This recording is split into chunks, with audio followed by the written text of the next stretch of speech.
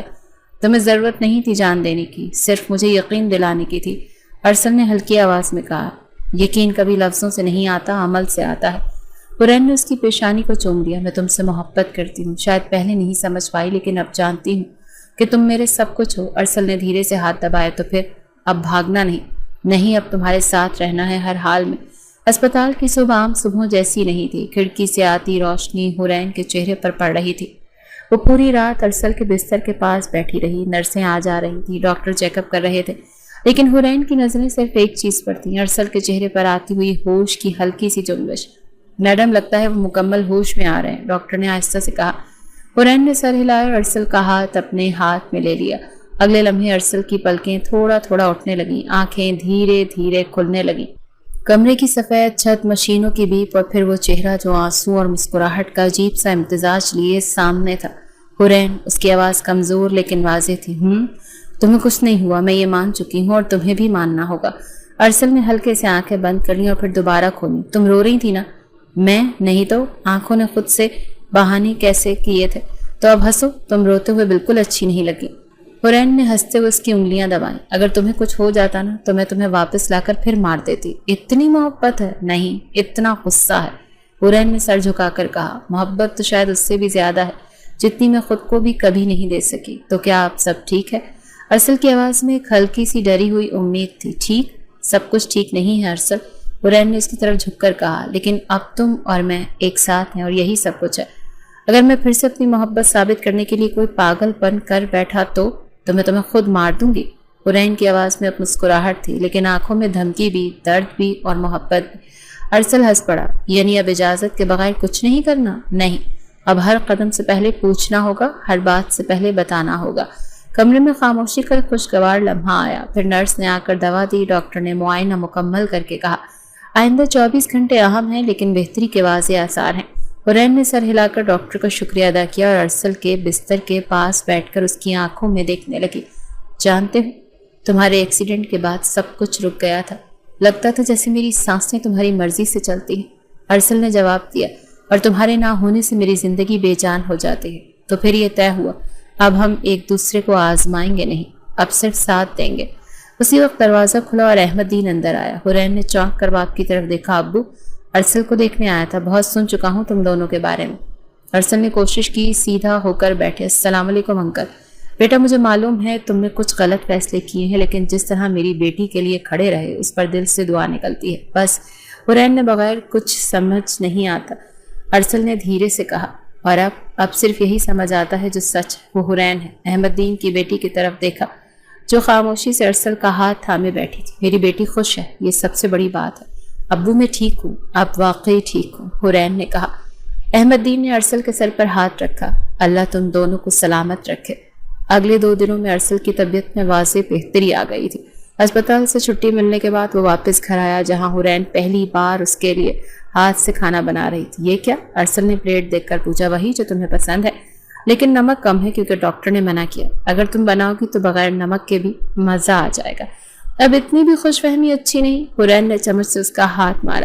سیدھا کھاؤ اور کم باتیں کرو۔ کمرے میں قہقہا گونجا۔ ملازمہ نے دروازے سے جھانک کر کہا، بی بی جی بہت دنوں بعد خان صاحب کو ہنستے دیکھا ہے اور میں چاہتی ہوں کہ اب وہ روز ہنسیں، مگر عقل کے دائرے میں۔ ارسل نے سر ہلا کر کہا، آپ کا حکم سر آنکھوں پر بیگم صاحبہ۔ اور یوں وہ کہانی جس کی بنیاد لالچ، ضد اور غلط فہمیوں پر رکھی گئی تھی، اب محبت، یقین اور ساتھ پر استوار ہو چکی تھی۔ ارسل اور حرین نے اپنے حصے کی جنگ لڑ لی تھی۔ اب انہیں صرف ایک دوسرے کا ہاتھ تھامے چلتے چلے جانا تھا۔ کہتے ہیں محبت جیت جاتی ہے، اور اس بار واقعی جیت محبت کی ہوئی تھی۔